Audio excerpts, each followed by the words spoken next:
শিং মাছ নিয়ে নিলাম। শিং মাছগুলো এখন ধুয়ে পরিষ্কার করে নিব। এখানে আলু কেটে নিলাম, আলু দিয়ে শিং মাছ বোনা করব।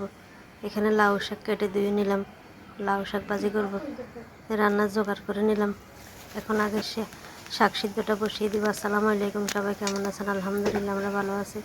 আজকে আবার নতুন একটা ভিডিও নিয়ে আসলাম। শাক সিদ্ধটা বসিয়ে দিলাম। এখন শিং মাছ বোনাটা বসিয়ে দিলাম। কড়াই বসিয়ে তেল দিয়ে দিলাম। তেল গরম হয়ে গেছে। পেঁয়াজ কুচি, লবণ দিয়েছি, ভেজে দিলাম। পেঁয়াজ ভাজা হয়ে গেছে। এখন এক এক করে মশলাগুলো দিয়ে দিব। একটু জাল জাল করে বোনা করবো। বেশ খানিকটা মরিচের গুঁড়া দিলাম, একটু হলুদের গুঁড়া দিলাম। এখন এগুলো ভালো করে ভেজে নেব তেলের সাথে। মশলা ভাজা হয়ে গেছে, পানি দিয়ে দিলাম। পানি দিয়ে মশলাগুলো একটু মিক্স করে দিলাম। এখন মাছ দিয়ে দিব। এখানে শাকগুলো একটু নুয়ে গেছে, লবণ দিয়ে দিলাম। লবণ দিয়ে একটু মিক্স করে নিব। এখন ভালোভাবে একটু নেড়ে দিব। অনেকখানি নুয়ে গেছে শাকগুলো লবণ দেওয়াতে, অনেকখানি পানি বের হয়ে গেছে। এদিকে মাছের পানিটাও জোশ হয়ে গেছে। মাছ আর আলু একসাথে দিয়ে দিলাম। এগুলো দিয়ে এখন ভালোভাবে মিক্স করে নিলাম। বেশ কিছুক্ষণ জাল করব। এদিকে শাকও সিদ্ধ হয়ে আসছে। পানিগুলো আর একটু শুকিয়ে নিব। যেহেতু অনেকখানি পানি বের হয়েছে, এখানে মাছগুলো পলক এসে গেছে। একটু ঢেলে দিলাম ঢাকনাটা উল্টিয়ে। এদিকে শাক সিদ্ধ হয়ে গেছে। এখন শাকটা ভেজে নিব। এই যে মাছটাও কষানো হয়ে আসছে, আর একটু কষিয়ে নেব। শাকটা এখন ভেজে নেব। কড়াই বসিয়ে তেল দিয়ে দিলাম কয়েকটা শুকনো মরিচগুলো একটু ভেজে নেব। শুকনো মরিচ দিয়ে শাকটা ভাজি করব।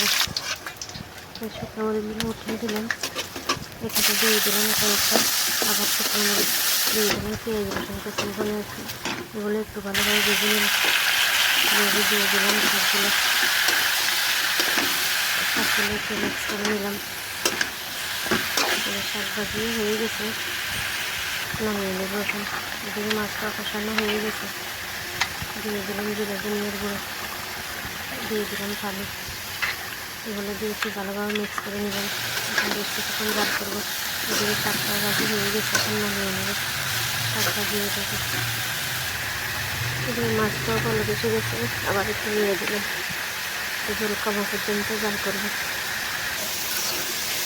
শাক ভাজি হয়ে গেছে। শাকের কালারটাও সুন্দর হয়েছে। শাক ভাজি রেডি, নামিয়ে নিলাম। ভাত বসিয়ে দিলাম।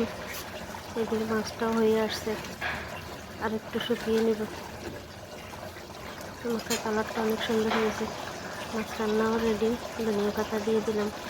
ধনিয়া পাতা দিয়ে একটু মিক্স করে নিলাম। এখন নামিয়ে নেব মাছটা। মাছ রান্নাও রেডি। এই ছিল আজকের রান্না কমপ্লিট। এখন খাওয়া দাওয়া করে নেব। আজকে এই পর্যন্তই। সবাই ভালো থাকবেন, সুস্থ থাকবেন। যে যেখান থেকে ভিডিওটা দেখেন, ভালো লাগলে লাইক কমেন্ট করবেন। আল্লাহ হাফেজ। সবাইকে অনেক ধন্যবাদ। আসসালামু আলাইকুম।